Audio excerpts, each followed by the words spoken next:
বাঙালি যে শুধু খেতে পছন্দ করে তা নয়, বাঙালি খাওয়াতেও অনেক বেশি পছন্দ করে। আর আতিথেয়তায় বাঙালির কোনো জুড়ি নেই। আসসালামু আলাইকুম এভরিওয়ান, ওয়েলকাম টু রাহিমা এলা ব্লগ। সবাই কেমন আছেন? আশা করছি সবাই ভালো আছেন। নতুন একটি রেসিপি নিয়ে চলে আসলাম। আর আজকের রেসিপি মজাদার বিফ বিরিয়ানির রেসিপি। চলুন যাই মূল রেসিপিতে। এর জন্য দরকার হচ্ছে আমার গরুর মাংস। আর 1 কেজি গরুর মাংস আমি কেটে ধুয়ে পানি ছড়িয়ে নিয়েছি। এবার আমি একটি প্রেশার কুকারে মাংসগুলো দিয়ে দিব, তারপরে একে একে সব মশলা দিয়ে দেব।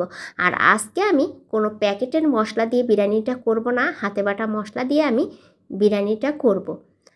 পেঁয়াজ কুচি দিয়ে দিলাম একে একে সব বাটা মশলা, আদা বাটা, জিরা বাটা, রসুন বাটা, পেঁয়াজ বাটা, এলাচ বাটা। আর বাটা বিরিয়ানির মশলার মধ্যে আছে জায়ত্রী, জায়ফল, পোস্তদানা, শাহি জিরা।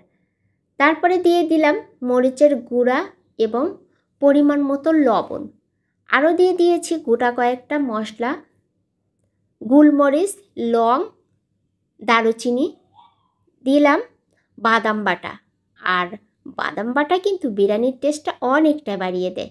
তারপরে দিয়ে দিলাম টক দই, দিয়ে হাত দিয়ে খুব ভালো করে আমি মেখে নিব।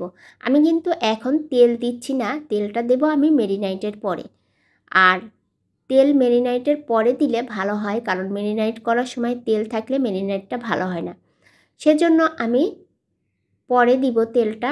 আর দিয়ে দিলাম আলু, দিয়ে হাত দিয়ে বেশ কিছুক্ষণ আমি মেখে নিলাম। মেখে সামান্য একটু পানি দিয়েছি, খুব বেশি পানি দেওয়া যাবে না, কারণ আমি আজকে এই মাংসটা প্রেশার কুকারে দিচ্ছি। আর প্রেশার কুকারেও কিন্তু পানি কমে না, সেজন্য অল্প পানি দিয়ে আমি মাংসটা মেরিনেট করে নিলাম। এবার আমি কিছুক্ষণ পরে তেলটা দিয়ে দিলাম। আর তেল দিয়ে আবারও একবার হাত দিয়ে ভালো করে মেখে নিলাম। দিয়ে এবার আমি প্রেশার কুকারটা চুলার উপরে বসিয়ে দিয়েছি। আর এদিকে আমি পোলাওর চাল 1.5 কেজি নিয়েছি, সেটা ভালো করে ধুয়ে পানি ঝরিয়ে রেখেছি। গরম তেলের উপরে আমি এলাচ, দারচিনি, তেজপাতা আর বাদাম দিয়ে চালটা ছেড়ে দিলাম তেলের উপরে। দিয়ে এবার খুব ভালো করে নেড়ে চেড়ে নিব। আর অনবরতই নাড়তে হবে, কারণ চালটা কিন্তু নিচে পুড়ে যাবে। সেজন্য নাড়াচাড়া কখনোই থামানো যাবে না। খুব ভালো করে নেড়ে চেড়ে যখন চালের কালারটা বাদামি হবে তখন আমি পানিটা দিয়ে দিচ্ছি। আর অবশ্যই গরম পানি দিয়েছি, আর পানির পরিমাণটা দিয়েছি চালের ডাবল। তারপরে আমি দিয়ে দিচ্ছি সামান্য কেওড়া জল আর গোলাপ জল। আর দিলাম লবণ। আর লবণের পরিমাণটা দিয়েছি আমি 1 কেজি চালে চিপামুটের 1 মুঠ লবণ, এভাবে 1.5 মুঠ আমি লবণ দিয়ে দিলাম।